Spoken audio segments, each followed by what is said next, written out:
The UK-Nigeria Bilateral Trade Conference took place on Tuesday, February 5th at the iconic Bloomberg Dome. With Nigeria being the UK's second biggest market in Africa, it certainly figures why this conference was important. It is not only about trade, but the colonial ties that bind. Despite the somewhat grumbling admissions, the conference identified opportunities for people wishing to do business in Nigeria, while acknowledging its challenges. The Lord Mayor of London, Alderman Roger Gifford, was there to give an address in UK-Nigeria bilateral banking. The Nigeria High Commissioner to the UK, His Excellency Dr. Sarki Dalhartu Tafida, mentioned these in his opening statement. First, the priority given to the private sector. 10 years ago, the government felt it had to do everything, had to run the telecom system. The result was 1% of people had a telephone line. Now you let the private sector do it, 50 or 60% of the population in Nigeria have access to a mobile phone. And that's been an amazing delivery through the private sector. And I think this is what this government in Nigeria truly grasps. So they're letting the private sector deliver growth. And the government's then saying, how do we best support that? And one of the ways is to make sure the government finances are stable, small budget deficits. They're not running up debt in the way that they used to. On foolish projects which have happened in the past. It seems to be much more sensible. Keep the macro right and let the private sector thrive. A keynote speaker, Dr. Yerima Lawan Gama, Nigeria's Minister of State Finance, announced that Nigeria is looking to start investing into its sovereign wealth fund. Dr. Gama said the federal government will start with $1 billion, which it wishes to increase to $4 billion in the next 3 years. Nigeria's population stands at over 162 million people.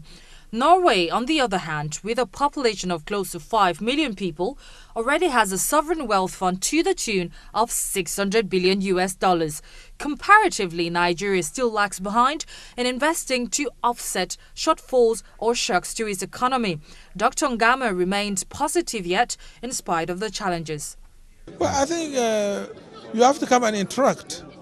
You have to know those who actually make policy, make decisions, have input. And once you interact, they understand you better, they build more confidence. So what we are here is more confidence building and also to give you the latest on the management of Nigerian finances. The presentations and the question and answer sessions left many attendees with ambitious goals and positive energy with the strides taken by the Nigerian government to engage businesses.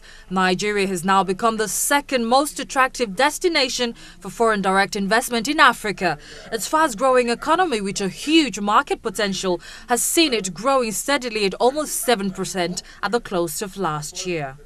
There's a significant amount of business to do in Nigeria. Nigeria is one of the largest oil producers in the world with a large population and a growing middle class. So disposable income is growing. The economy is going to grow by 7% per year this year. And you can't find that level of growth in many other parts of the world.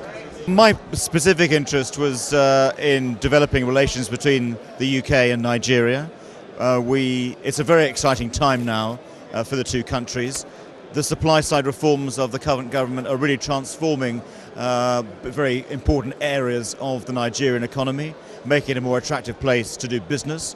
And clearly it's a fantastic opportunity for British business to be developing both trade and investment opportunities in Nigeria. So that's all very to the positive. My specific interest is really a very simple one, which is that next year Nigeria is going to be celebrating 100 years of unification.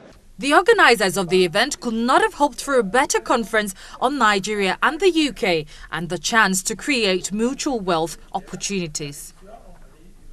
Well, the primary purpose of putting this event together essentially is to create better understanding and deepen goodwill and enhance access to high-quality information from the policymakers in Nigeria and some of the biggest investors in the market, so that those who are looking to take positions in Nigeria have a greater understanding of the market they're getting into, and also those that are looking into UK investments have also a better appreciation of where the UK economy is and where it's heading and how they can take advantage of the opportunity.